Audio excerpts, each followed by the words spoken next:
Assalamualaikum warahmatullahi wabarakatuh. Selamat pagi anak-anakku sekalian. Masih semangat ya? Masih dalam keadaan sehat walafiat. Nah, kita kali ini masih belajar daring ya, Nak. Kalian belajar di rumah, Ibu mengajarkan juga dari sekolah. Tapi Ibu buat videonya dari rumah karena kalau buat videonya di sekolah tidak keburu.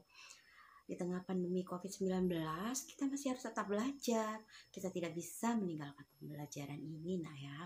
Karena ingat pesan Ibu, orang yang tinggi derajatnya, orang yang banyak ilmunya akan tinggi derajatnya. Gitu ya, Nak. Materi kita kali ini adalah sistem reproduksi. Dan kita akan membahas tentang reproduksi sel secara mitosis. Mari kita simak videonya ya, Nak. Nanti di akhir pelajaran, Ibu akan memberikan kuis melalui Google Classroom kalian masing-masing ya. Makanya simak baik-baik video ini ya, Nak. Pada kesempatan kali ini, kita akan mempelajari KD 3.1, yaitu menghubungkan sistem reproduksi pada manusia dan gangguan pada sistem reproduksi dengan penerapan pola hidup yang menunjang kesehatan reproduksi. Materi pokok yaitu sistem reproduksi. Dan kita akan membahas reproduksi sel secara mitosis. Apakah reproduksi sel secara mitosis? Kita simak ya. Mitosis adalah reproduksi atau pembelahan sel yang menghasilkan dua sel anakan, di mana sel membelah melalui tahap-tahap yang teratur dan masing-masing mempunyai sifat dan jumlah kromosom yang sama dengan induknya. Tujuan dari pembelahan mitosis adalah menghasilkan dua sel anakan yang masing-masing sel anakan tersebut memiliki sifat dan jumlah kromosom yang sama dengan induknya. Mengapa reproduksi sel secara mitosis harus dilakukan? Karena pembelahan mitosis berfungsi untuk pertumbuhan sel tubuh, mengganti sel-sel tubuh yang rusak, dan mempertahankan jumlah kromosom. Ada 5 fase dalam pembelahan mitosis, di antaranya yaitu interfase, profase, metafase, anafase, dan telofase. Mari kita simak fase-fasenya ya. Fase pertama adalah interfase. Kita lihat video ini Tahap ya, interfase Nak. merupakan tahap yang paling sibuk. Ada 3 tahap yaitu fase G1, fase S, dan fase G2. Pada fase G1 terjadi berbagai sintesis protein untuk menyiapkan bahan-bahan dalam proses selanjutnya. Pada fase S terjadi replikasi DNA. Ini adalah kromatin atau benang-benang halus yang telah dalam keadaan liat. Disebut kromatin bila dalam interfase, disebut kromosom dalam fase pembelahan. Di sini terlihat ada 2 sentrosom. Satu sentrosom memiliki 2 sentriol yang nantinya akan membentuk benang-benang spindle. Warna kuning ini menunjukkan salut inti, berupa fragmen-fragmen yang masih menyatu. Salut inti melingkupi materi inti berupa kromatin-kromatin tadi.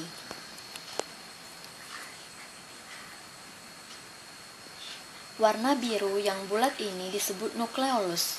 Fungsi nukleolus sendiri adalah sebagai pembentuk subunit ribosom. Fase selanjutnya adalah fase profase. Kita lihat videonya. Dalam fase ini, salut inti mulai melebur menjadi fragmen-fragmen dan nukleolus sudah tidak tampak lagi. Di sini terlihat adanya 4 kromosom diat yang diploid.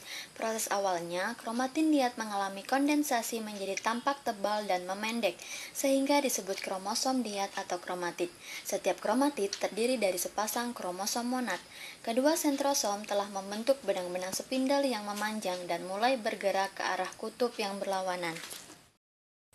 Tahap selanjutnya dari pembelahan secara mitosis adalah prometafase atau profase akhir. Di sini, membran nukleus benar-benar telah melebur menjadi fragmen-fragmen terpisah di dalam sel.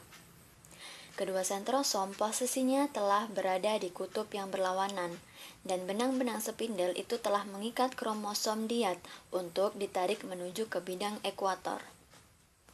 Ujung-ujung benang spindel itu sebenarnya tidak menyatu, tetapi hanya berhimpit atau disebut dengan overlapping.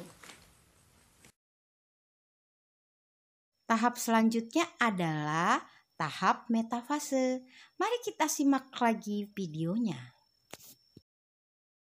Pada tahap ini, posisi 4 kromatid atau kromosom diat tadi telah tersusun sejajar tepat di bidang ekuator. Kedua sentrosom di kutub berlawanan yang membentuk benang-benang spindel inilah yang berperan penting dalam menggerakkan atau mengarahkan kromosom diat menuju ke bidang ekuator.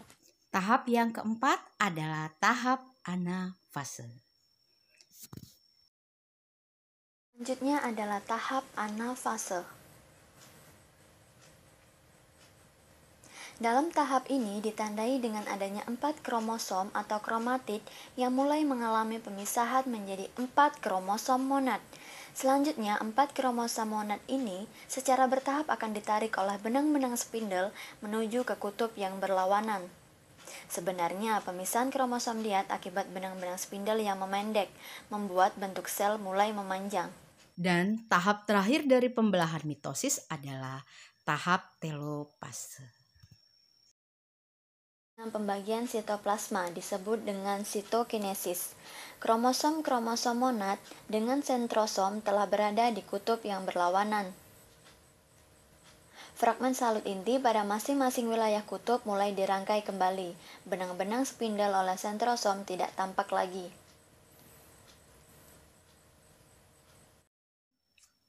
Demikian materi kita kali ini ya nak. Silahkan buka Google Classroom kalian masing-masing. Di sana ibu sudah memberikan kuis dan silahkan kalian isi.